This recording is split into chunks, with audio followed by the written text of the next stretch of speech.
MLC ఎన్నికల్లో party నేతలు ఎవరూ అతి విశ్వాసంతో ఉండవద్దని సీఎం చంద్రబాబు పార్టీ నేతలను ఆదేశించారు. ఎన్డీఏ పక్షాలతో సమన్వయ సమావేశాలు పెట్టుకుని పనిచేయాలని కోరారు. ఎమ్మెల్సీ ఎన్నికలు ఏకపక్షంగా జరగాలని, ఏ ఎన్నిక వచ్చినా గెలిచినప్పుడే సుస్థిరత పాలన ఉంటుందని, ప్రజల్లో మరింత ఆదరణ పెరుగుతుందని చంద్రబాబు నేతలకు దిశానిర్దేశం చేశారు.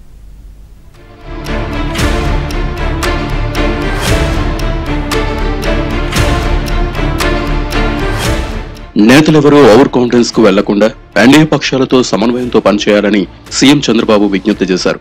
ఎన్డీఏ కూటమి మంత్రులు, ఎంపీలు, ఎమ్మెల్యేలతో పాటు పార్టీ ముఖ్య నేతలతో ఆయన టెలికాన్ఫరెన్స్ నిర్వహించారు. గ్రాడ్యుయేట్ ఎమ్మెల్సీ ఎన్నికలపై నేతలకు దిశానిర్దేశం చేశారు. ఉభయ గోదావరి జిల్లాలు, గుంటూరు, కృష్ణా జిల్లాల గ్రాడ్యుయేట్ ఎమ్మెల్సీ ఎన్నికల్లో పేరాబత్తుల రాజశేఖర్, ఆలపాటి రాజేంద్ర ప్రసాద్ ను కూటమి అభ్యర్థులుగా బలపరిచామని, ఫిబ్రవరి 3న నోటిఫికేషన్ వస్తుందని, 27న ఎన్నికలు, మార్చి 3న ఓట్ల లెక్కింపు జరుగుతుందని తెలిపారు. ప్రతి గ్రాడ్యుయేట్ ను కలిసి భారీ మెజార్టీ సాధించాలని చంద్రబాబు పిలుపునిచ్చారు.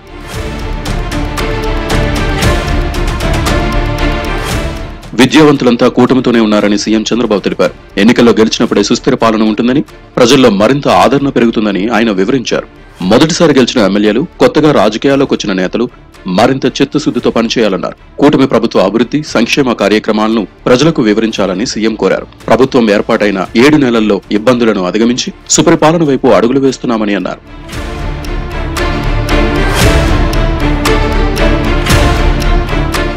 రాత్రికి రాత్రి అన్నీ జరిగిపోతాయని మనం చెప్పడం లేదని, గాడి తప్పిన వ్యవస్థలను సరిదిద్దుతున్నామని నేతలకు చెప్పారు. కేంద్ర ప్రభుత్వ సాయంతో విశాఖ స్టీల్ ప్లాంట్, రాజధాని అమరావతికి ఆర్థిక సాయం, పోలవరానికి నిధులు, రైల్వే జోన్తో పాటు ఇతర అభివృద్ధి సంక్షేమ కార్యక్రమాలు చేపడుతున్నామని చంద్రబాబు వివరించారు.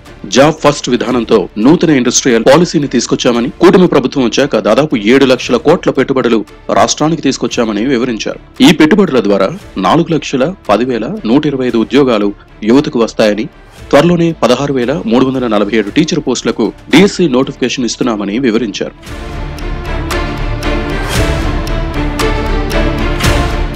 కూటమి ప్రభుత్వం తీసుకునే నిర్ణయాలను ప్రజలకు తెలియజేయాల్సిన బాధ్యత ఉందని సీఎం చంద్రబాబు చెప్పారు.